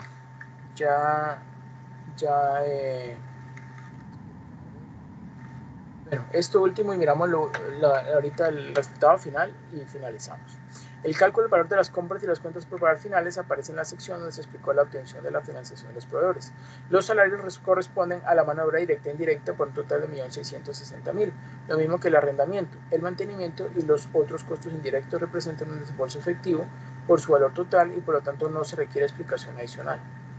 En cuanto a las prestaciones sociales, por 930.000 se planteó al principio que de estas solo el 80% se pagaran en efectivo durante el periodo, lo que quiere decir que solo, o mejor dicho, que el otro 20%, sí, porque no es el 80%, el restante 20%, quedará registrado como un pasivo a favor de los trabajadores. Por lo tanto, de los 930.000 durante el primer año se desembolsarán 744.000, que es el 80% de 930.000. La apreciación no representa un desembolso. En cuanto a los pasivos, tal como se ha planteado el problema, se recibe un préstamo bancario de 3 millones de pesos, del cual se abona 1 millón al final del año. Obsérvese cómo esto ha sido reflejado en las actividades de financiación, donde también aparecen los aportes de socios y los intereses. Como no se considera reparto de dividendos, no se muestra información al respecto. Por último, aparece como único concepto en las actividades de inversión la compra de la maquinaria. Si al aumento del efectivo se le suma el efectivo al principio, que en este caso es 0, porque tras el primer año de operación se obtiene el efectivo al final del periodo. Vamos acá, aquí tenemos entonces nuestro estado de situación financiera proyectado, que nos está arrojando total de activos de 9.910.000 y ya con estos valores entonces ya queda cuadrado, total pasivo y patrimonio de 9.910.000. Conclusiones. ¿Quién me ayuda por favor leyendo las conclusiones?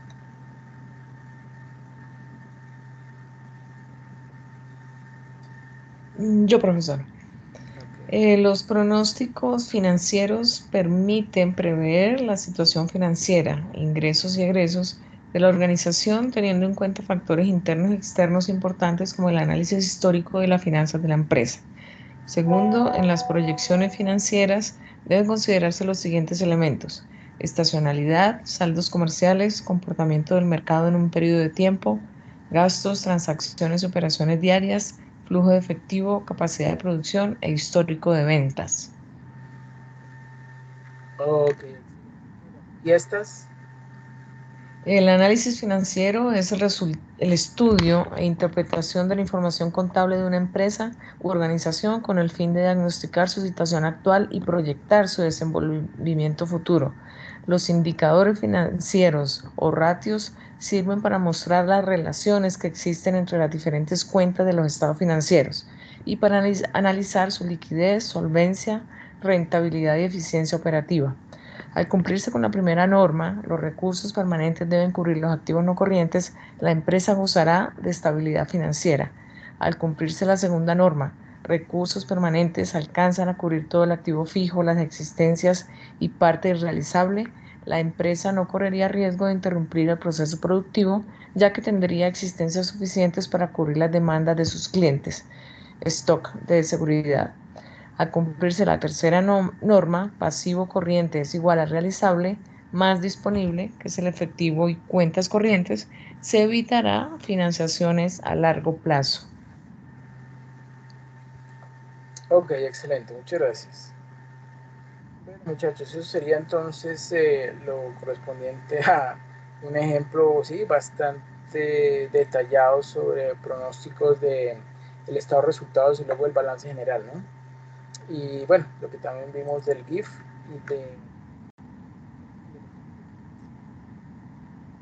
y yo igualmente les voy a hacer llegar estas diapositivas el día de mañana. ¿Tienen alguna pregunta, alguna duda? Bueno, No, pues señor. fue bastante completo el ejemplo, profesor, pero imagino que cuando sigamos con el desarrollo de nuestro ejercicio, cualquier cosa le consultaremos. Ok, sí, claro que sí. Bueno, no les quito más tiempo. ¿Me confirman si todos ya registraron su asistencia? Yo no, Sí, profesor. señor. ¿Está en Bueno, el chat el enlace de la asistencia? sí, dentro del chat del Skype. Muchas gracias. Bueno, con mucho gusto. Que pasen todos una feliz noche. Nos vemos posiblemente la otra semana. Igualmente, Muchas buenas gracias, noches. profesor. Muchas gracias, profesor. Ok, con mucho gusto.